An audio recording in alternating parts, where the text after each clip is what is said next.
or at least a model year, can make. Hi everyone, my name is Gabi, and today I have the 2026 fully redesigned Hyundai Palisade as well as the 2025 Hyundai Palisade.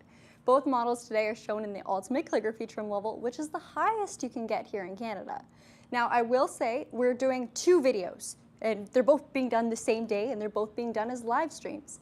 Today we're focusing on the design and the mechanical aspects shared between the two, and of course what is different. Now the reason we do this live is there's a live chat box and it's totally up for debate. So I want to hear your guys' opinion, what you prefer from either model and which you would choose. So if you are watching in real time as we're filming this, feel free to voice your opinions in the chat as well as ask questions. We will dedicate a few minutes towards the end towards going over all of our viewer questions, but in the meantime, I think we'll hop right into it. Now I want to start off with the price points. The 2026 model Ultimate Calligraphy with the gas powertrain, because that's a key difference. Gas is $62,499. Sorry, I had to check my notes. And then for the 2025 model, the Ultimate Calligraphy is $59,299. Now there is a difference with the 2025 model. It's not exactly the highest trim we have here today. There is also a night edition, which is essentially all the same equipment, but it's more blacked out. So keep that in mind, that does have a little bit of an upcharge. So without further ado, let's get into the comparison. Adam's gonna grab the camera and we're gonna take it away, starting off with the 2025. Now, as far as styling goes, we've had pretty much the same look from when the Palisade first came out. There have been some slight tweaks, mainly to the technology in the vehicle and some slight different styling elements. But as far as the shape goes, it's always been pretty much the same. We have a very, very wide, very horizontal front grille. In the Ultimate Calligraphy trim level, it'll be finished in a satin chrome. So not the true old man chrome you'll find on a Cadillac, something a bit more modern, a bit more subtle, and in my opinion, I quite like it. It's very wide, almost like an armor style front end. And then when we hop over to the lights, everything is vertical. So it transforms from horizontal to vertical. We love shapes and lines on this car. As far as the overall body of the car goes, you'll find a lot of curves. It's a little bit softer, a little bit more rounded, but it's still pretty upright and it's a pretty large car. Definitely seems like a flagship luxury SUV, and that hasn't died off with the 2026. For technology, you get a lot of it, like forward-facing parking sensors. So these circle ultrasonic sensors will give you an audible alert whenever your car gets a little too close to something. And we also have great tech enhancements like a full 360-degree camera. It's a camera on the front, 2 on the sides, and 2 on the rear. And that didn't change either for 2026. We'll pop the hood and talk powertrain for both of these vehicles too. Now, the 2025 all the way up to the introductory of the Palisade, so back in, 2019, we had the same powertrain option. It was a 3.8-liter V6 gasoline direct injection engine, and that was the only option I believe we had here in Canada. I think in the States for a while you guys had a 4-cylinder option. Correct me if I'm wrong, we are based in Canada, so I'm not too familiar with the United States specifications. Now for this particular V6, you get 291 horsepower with 262 pound-feet of torque. It's tied to an 8-speed automatic transmission, and that is a regular automatic, not a dual clutch, not a CVT. And you get about 5,000 pounds of towing capacity with this powertrain. As far as fuel efficiency goes, it's rated at 11.1 liters per 100 kilometers, but like all of our vehicles, what you'll see in real time really depends on how you drive as an individual. But it's a great powertrain, it's tried and true, and of course if you are towing, the V6 is certainly the way to go with that great towing capacity. We'll move our way over to the wheels. Now I quite like the wheel design on the 2025 model. It might actually be better if we show you in the middle, so we could do a quick side-by-side with our new option. You'll get a 20-inch alloy that is exclusive to the Ultimate Calligraphy. It features a 2-tone, almost sputtering-like design with a more fancy center cap compared to the other trim levels. You get a Bridgestone all-season tire, and here in Canada, all-wheel drive is standard, as well as terrain modes. So we get drive modes like Eco Mode, Comfort, Sport, but you also get snow, mud, and sand, each of which will separate the torque distribution to give you optimal performance in those conditions. Your brakes up at the front are ventilated, and you'll get solid disc brakes in the rear, as well as a multi-link rear suspension that's also self-levelizing. So again, if you are towing with this vehicle, and there's a little bit of droopage thanks to your trailer, it'll automatically adjust. That is, I believe it starts on the urban trim level here in Canada, but nonetheless, it's also included on the Ultimate Calligraphy. We'll get a quick side profile shot of this particular model. It's going to be a little hard to do because we are working with less space than usual, seeing as we have two big SUVs in our studio today. I'm not sure if you can pick up the green paint either, but this is called Robust Emerald, and it's one of the 5 exterior paint options for the 2025 model in Canada. Beautiful dark green emerald color, one of my favorites actually. Your door handles have a satin chrome finish that's also featured on the beltline of the vehicle, as well as your roof rails, flush style roof rails. However, you have hints of dark with the piano black or gloss black pillars, and that's pretty much it. There's no major dark chrome piece or satin chrome piece on the rear D pillar. It's all just little bits of chrome here and there. Complements the wheels very nicely, complements the paint nicely, and it's definitely a bit more of a traditional styling. You'll hear me say traditional a lot for 2025, and probably the word bold a lot for 2026. Your mirrors are power folding, and we also have turn signal indicators mounted on the front portion of the mirror, the body color part, as well as the side for drivers that could be behind you. Like I said, they are power folding and they are linked to your memory seat. We have blind spot detection integrated into the mirror pane itself, so that'll illuminate if there's a car in your blind spot. And you have the camera to show you live footage of everything that's happening as well. As far as proximity entry goes, we have our button style. So as long as the key is on you, you'll simply press the button to unlock and hop inside the car, where it's then a push to start vehicle, and then you get going. So you never have to dig for your key. Coming along to the back end, we'll take a look at our tail lamps and the overall design. So we have vertical or upright style tail lights. They're not quite as large as the 2026 model I'll show you guys in a bit, but they're classic, they're in a good position. When you do have your turn signals on, they're completely visible from the car behind you, even if they are tailgating you. You got your parking sensors along the back bumper too. And one thing, this might be my gripe with the Palisade, is that the lettering along the rear, the emblems, is actually a true chrome and not the satin chrome we see on the front end. So a little bit of mixed materials, however, you can't look at the front end and at the back end at the same time, so some people may not even notice the difference. As far as comfort goes, of course, you can expect lots of convenience and luxury functions. So things like a smart power liftgate that opens up automatically the second you walk up behind the car, or you can trigger it by pressing the button like I just demonstrated. A good amount of space behind your third row seats. It's hard to tell right now because, well, it's very dark here and it's a black interior. That being said, there are 3 different interior options to choose from with the 2025 model, and that's the same for 2026 too. We've got black here today. You'll see a lot more of it when we hop inside. Now, underneath the floorboard, you do have your jack for your spare, with the spare tire itself being located underneath the car, and then we have our cargo cover. It's very nice that you can have your cargo cover within the vehicle at all times, even if it's not in use. Now, before we take a look at the 2026, let's take a look at our tailpipe. We have a single-sided twin-tip exhaust. I think it looks good. Has that chrome accent too that matches the rest of our exterior design elements.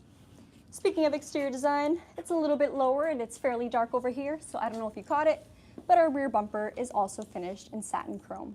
I think satin chrome highlights just about every color quite nicely, especially this green, but if you are someone who likes the look of an all-black car, you can get all the factory equipment that is on the Ultimate Calligraphy we have here today with their black edition or their Nightfall edition. I forget what verbiage they actually use to call it. Off the top of my head, I don't remember, but we have filmed a live in-depth walkthrough of it if you'd like to see. That being said, of course, this video isn't an in-depth comparison, or else that would be probably 2 hours long, so we're just focusing on the design very quickly. And again, if there's something you want to come back and see on the 25, let me know before this video ends. Till then, though, let's take a look at the 26. 26, it's true Palisade still. You'll see a lot of similarities, but there's some very big differences. The front end is where we'll start off, and let's take a look at this massive grille. When I say massive grille, I say it in a different way than the 2025. It is extremely large and extremely wide, but funny enough, this car isn't actually dimensionally that much larger than 25. It just looks that way because of the design. You'll notice though, instead of those large blocks or chunks, everything is a little bit more streamlined, a little bit more intricate, a little bit less crocodile-like. That's my word for the other one. We have a daytime running light that expands all the way across the front end, and that, in my opinion, is what widens the car the most. Your headlamps are a very, very large unit, with them completely going invisible when the car is off. I'll show you guys that in a second. That's because the lens is actually painted in a silver material that matches the satin chrome almost perfectly. So when the car is off, it's camouflage, it's invisible. One of the little things that I think is pretty cool. You still have those great functions like forward-facing parking sensors and that full 360 camera, with one being on the front, 2 on the sides, and 2 on the rear. A couple other changes though, we now have active air flaps. So these panels down here will actually open and close as the vehicle seems fit to allow for air to channel through. You'll also have the difference of powertrain, which we'll talk about in a second. But so far, let me know what you guys think of the styling. Again, this is going to take a much more bold, a bit more of a modern look, and a little bit less classic. It's all future forward. Whew. Hyundai emblem is also different. Instead of that almost belt buckle-like style, it's almost stamped into the hood itself. All right, let's pop the hood. Powertrain is next up. Now, we actually have 2 options for powertrain for 2025 and 2 options for the ultimate calligraphy.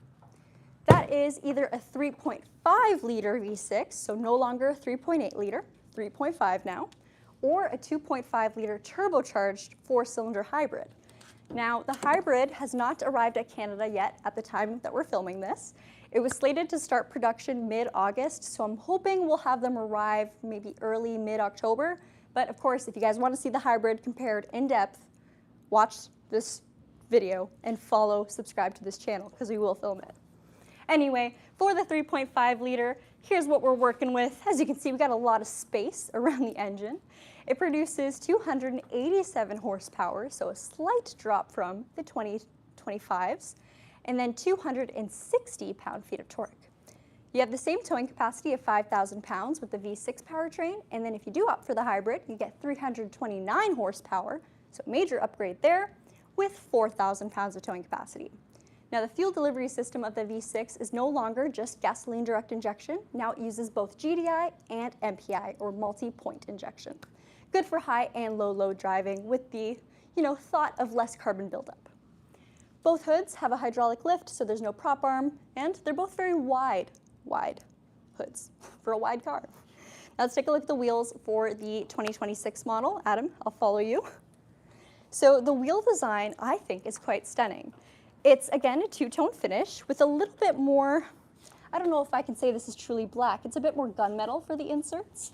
Lots of spokage. However, our center cap is flush. It's no longer protruding like the 2025. Maybe we'll do a quick side-by-side. So this center cap has a nice little 3-dimensional texture around it. This one is just flush in. I actually think I prefer the 25 center cap for this one. Anyway, it's just a center cap, but the wheel is larger. It's now a 21-inch instead of the 20-inch for the ultimate calligraphy. You also have an acoustic tire, so what that means is there's a little bit of foam within the tire meant to give you a quieter ride, a little bit less road noise. It's also Pirelli for its brand, and of course it's an all-season. All-wheel drive is still standard here in Canada, and we still get things like a select drive modes, as well as a customizable one, and then snow, mud, and sand, all of which will, of course, adjust your torque distribution. Up at the front, we have larger ventilated disc brakes with solid disc brakes in the rear, and the new Palisade actually has a best-in-class stopping distance, or braking distance. So, little win over there. As far as size of this vehicle, the Palisade has grown. It has a longer wheelbase of about 2.7 inches. So not only does that give you a little bit more leg room, it's also going to give you a bit better handling. It's about 3 inches longer in total, and we actually have less of a front overhang. Almost impossible to show you guys in our video bay here today because of how close the cars are, but cool thing to know. A little bit shorter in the front, but it's longer overall. Coming along to the side, we'll take a look at our mirrors. So just the same, they are body color power folding, however they have more of a flagpole style design. The actual arm is gloss black, and then towards the side we'll see our integrated lamps, so not as large as last year, but still functional. And then we have one on the side too. There is a side view camera, as well as integrated blind spot detection.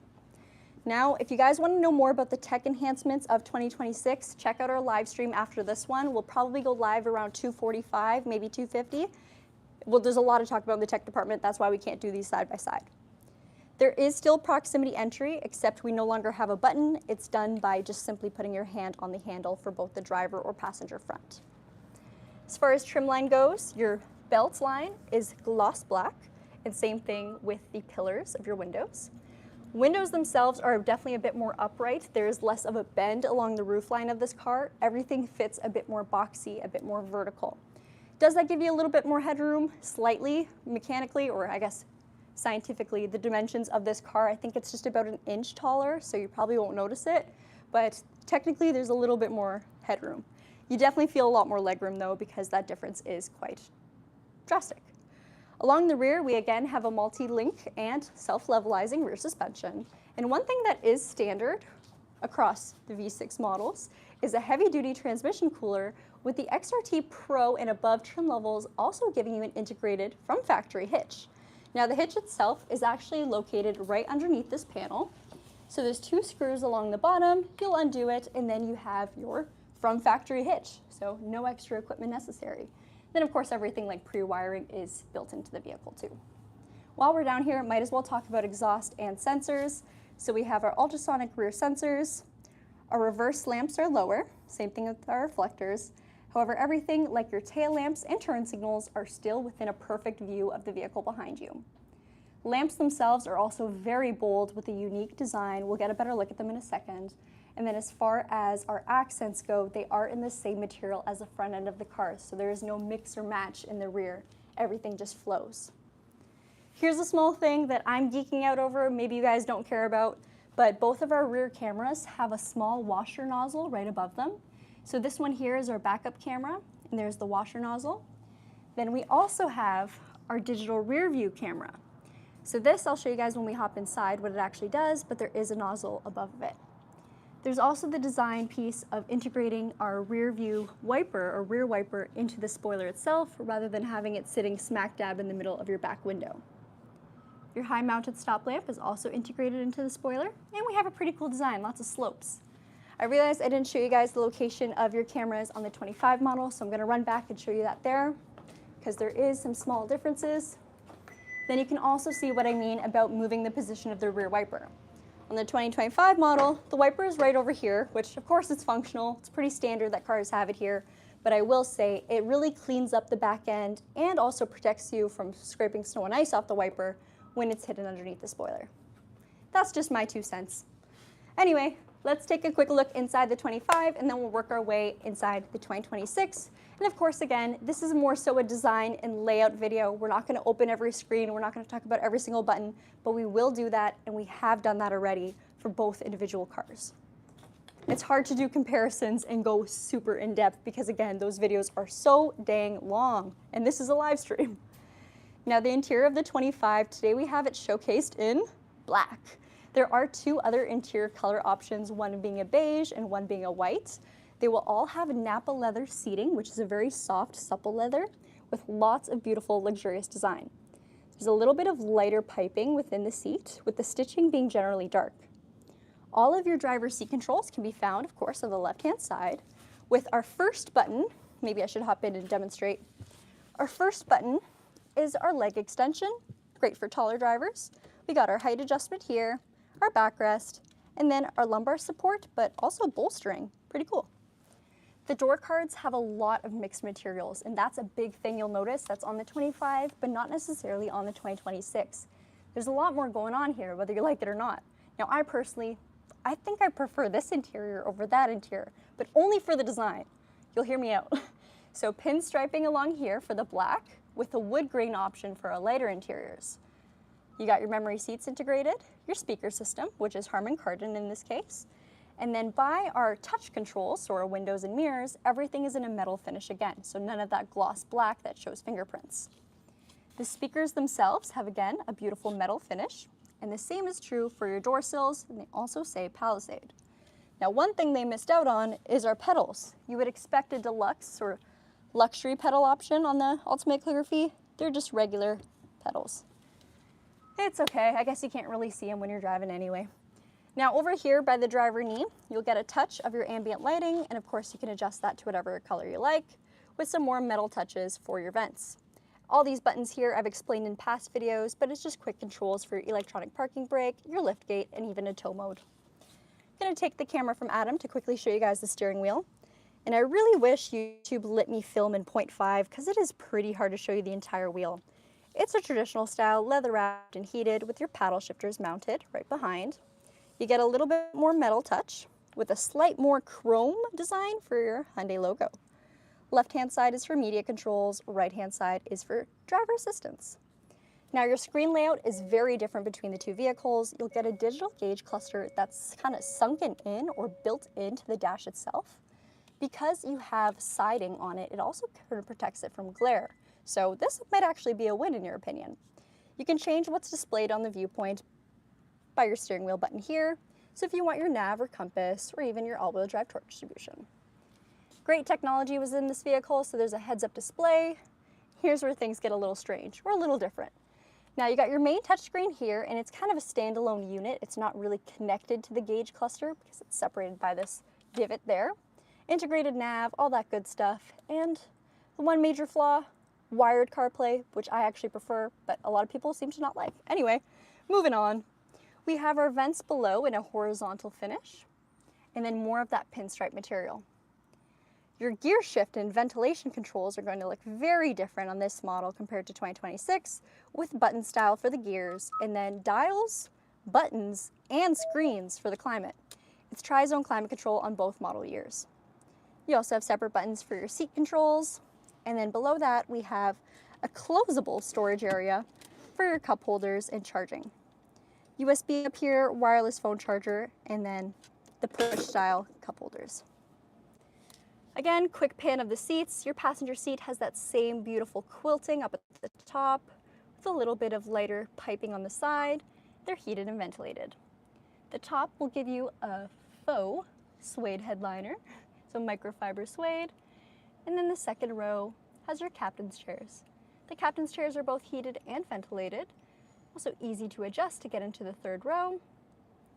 Now, on both models, if you do want the ultimate calligraphy, you have no choice but to get a 7-seater configuration. There is no bench seat for the second row on the ultimate calligraphy.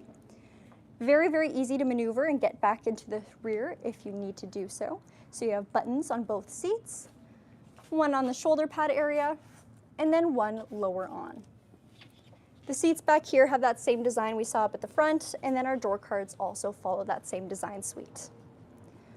I'll quickly move the seat forward to show you guys our very third row seats. I'm not going to hop in today because it's not a full review, but take a look over there. You can adjust the recline of all three of your rear seats. So if you'd like to give yourself a little bit of extra room, you can slightly tip the seats back or forward. The seats themselves are not heated in the third row, but they are heated and ventilated in the second row. All right, I think we got a good look of the inside of the 2025. Let's do the same for the 2026, starting off by the driver's area. So we'll head on over. You'll notice a lot of differences, and maybe not in the way that you'd expect. While we still have some major design upgrades, or I should say tech upgrades, the design is a little bit more muted than last year. So if you like a lot of flash and a lot of lux, you still get the lux, it's just not as flashy, if that makes sense. So right away you can tell our door card has less going on. Our door handles are a little smaller, a little circular, and then we got our driver memory seats as well as your ErgoMotion seat button right in the same area. Your mirror controls, window controls, and everything all have that same metal finish. And then our speakers, although it is a premium sound system, it doesn't look too fancy. It doesn't look too extravagant. It's a Bose sound system on the Ultimate Calligraphy for 2026, and it was a Harman Kardon sound system for the Ultimate Calligraphy in 2025, so a different manufacturer. For the seats, your controls are in the same area, and largely they are the same controls. So you get your knee extender, you get the bolstering support, and 4-way lumbar support.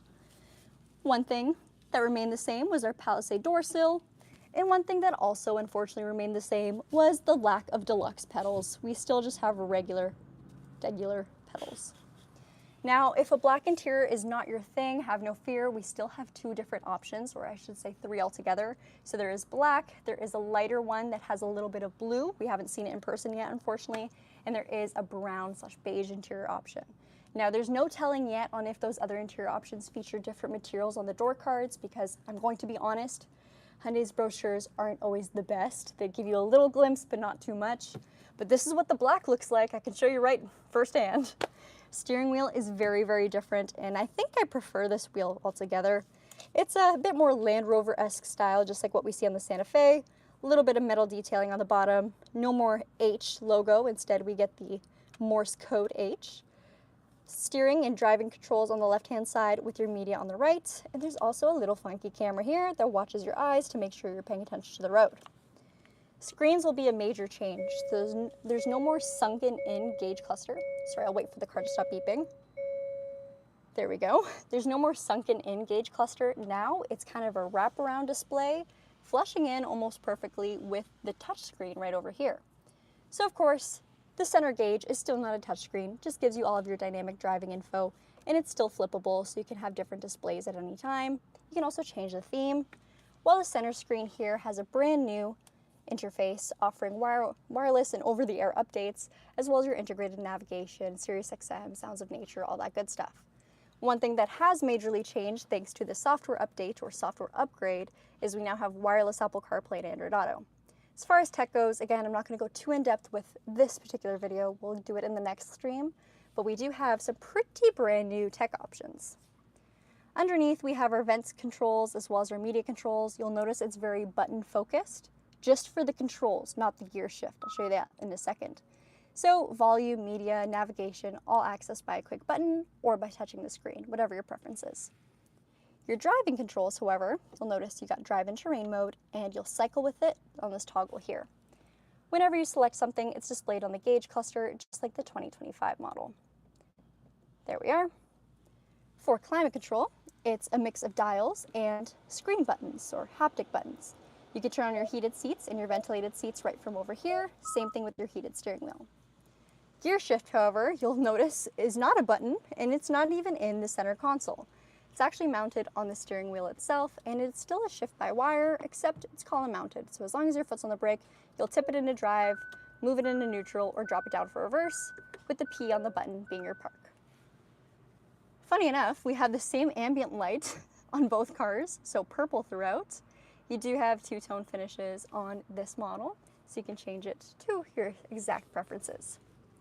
The seats, while still very luxurious, aren't exactly as intricate in their style as 2025, so definitely a bit more modern, a bit more minimal. Is minimal the new luxe? Let me know what you guys think.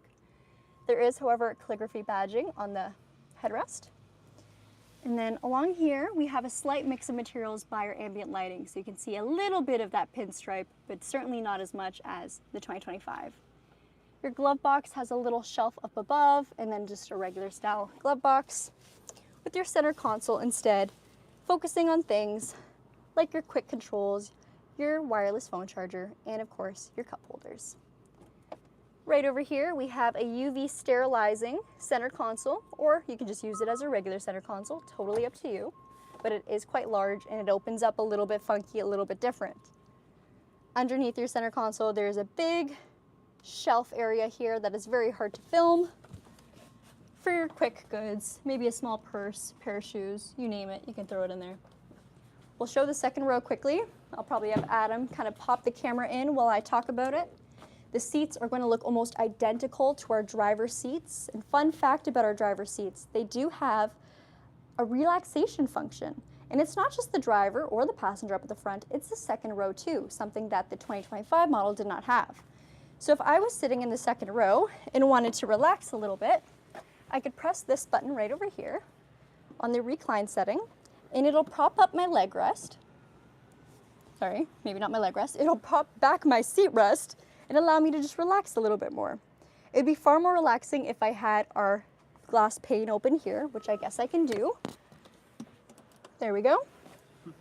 And then you have a much brighter cabin. Considering both cars with the black interior gives a very, very dark look, it's nice to have the integrated rear glass pane.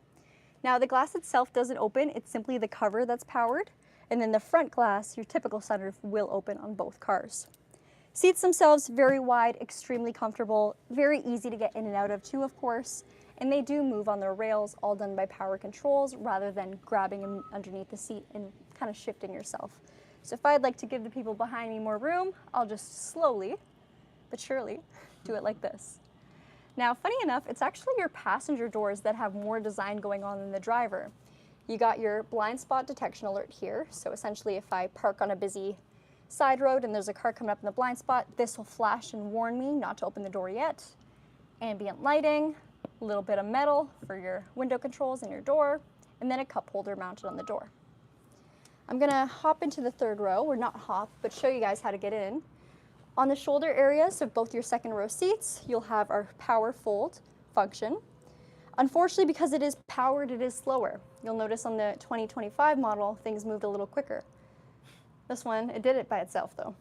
So for your third row here, fun thing about these seats, they recline, but they also move too. So it's not just the act of, you know, moving them back a little bit on the backrest or moving them up a little bit to give you more or less space. They move altogether. I think it's up to 110 millimeters of total travel.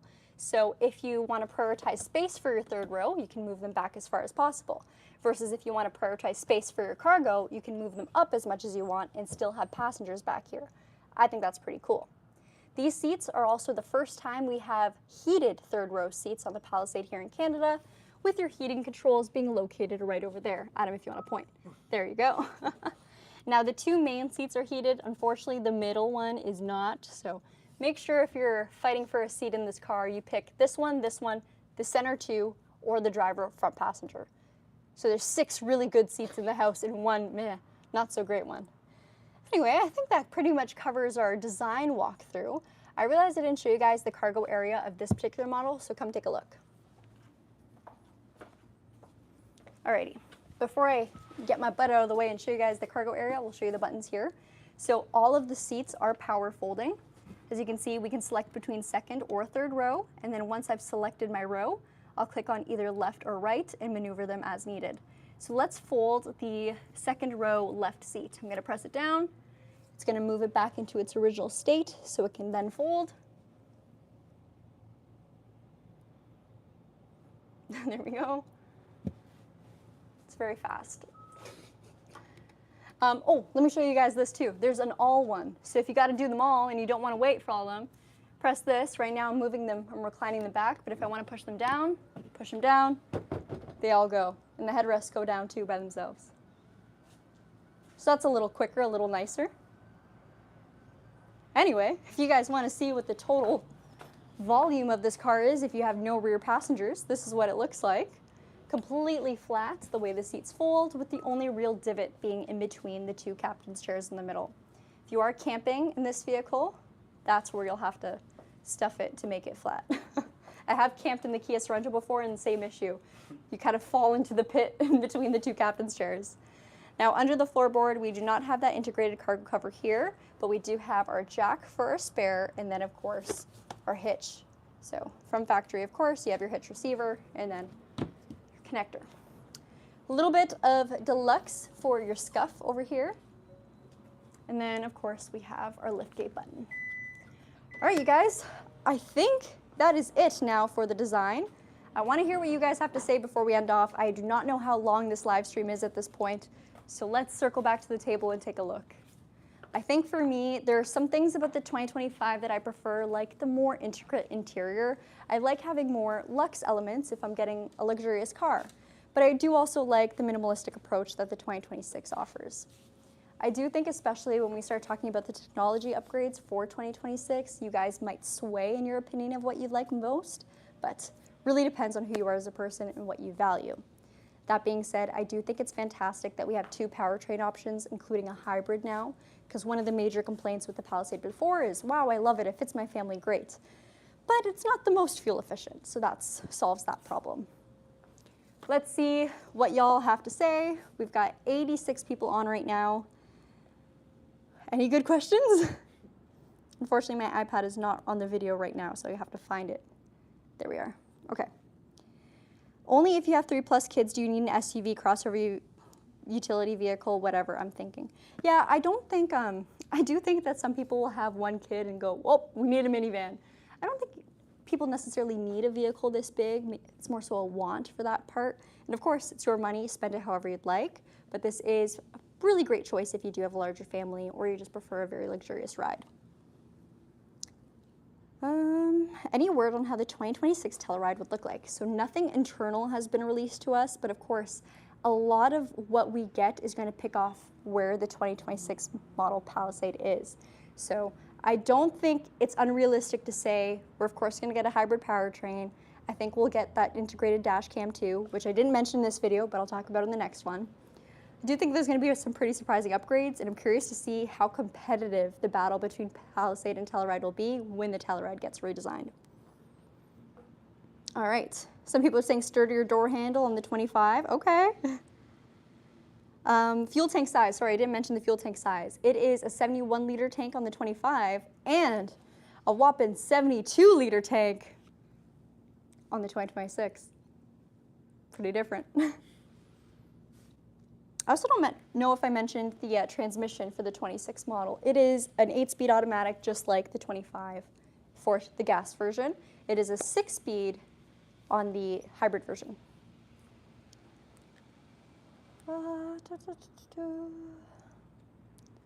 Ikenna said, I prefer the exterior and interior of the 2026 model. To me, it looks more upscale and more masculine. So I do think a lot of people are saying that the 2026 does look more masculine too. And in design language, I think a lot of it has to do with the shoulders of the vehicle and also how wide it looks. So like I mentioned earlier, dimensionally, it's not that much wider. It is certainly longer, it's slightly taller, but it isn't really wider. But the design of it is what makes it look wider. The front end of this car definitely has a bit more road presence than the front end of this car. When you look at the 2025, it looks big, but it's the grille that looks big, not necessarily the vehicle itself. You again have a lot of horizontal elements, but they all kind of tie up vertically, and then you have the vertical LED headlamps to tie it off. Lots of satin chrome, whereas the 2026 still has a lot of satin and a lot of chrome, but there's a fair amount of gloss black too, so a bit more contrast between the two. I don't know if the paint picks up well on camera. It isn't necessarily a brown paint. It's called Galaxy Maroon, which I guess some people could argue maroon is brown. I think it's red. Let me know what you think in the comments. But we have two fun paint colors today. It's very, very rare that we have two color cars. Usually they're always white or black or gray. All right, a few more nerd specs. The 2026 model lets you pick between 9 exterior color choices, with one of them even being matte. You also get 3 interior color choices. 2025 gets you 5 exterior paint color options with 3 different interior color options. And of course, when you are shopping for a select or different interior, sometimes you may not get the full array of exterior choices to begin with. Usually if you want something like the beige or the blue interior, you have to pick between a shade for the exterior. Usually, but if you want the total build and price options, check out Hyundai Canada's website to see what is actually available. What's up, Adam? A viewer asked if you had the chance to drive the hybrid yet, and how was it different compared to an internal combustion? No, so the hybrid Palisade has not reached Canada yet, so I haven't been able to drive it. I have been able to see it at the New York Auto Show, but unfortunately that was a pre-production model, so it's not exactly an accurate depiction of what car we will get. And of course, we definitely didn't get to drive it there. But it looked fantastic. I mean, the V6 drives fantastic too. I would expect the hybrid to be out of this world, seriously. The performance upgrade, everything. All right, now I think we'll end off today's video. Thank you guys so much for watching. It was definitely a bit of a longer one, a little bit of a all over the place one, but that's usually how comparisons go. If you are watching in the future and maybe had a question that we didn't answer in today's video, please let me know in the comments down below because I do check them. In the meantime, make sure you subscribe for all things Kia and Hyundai, and if you are set on the hybrid, definitely hit that subscribe button because we will get them soon enough and we will be filming them. In the meantime, take care, brush your hair, and if you want to know more about the tech, follow along for our next video. We'll be up in probably 10-15 minutes.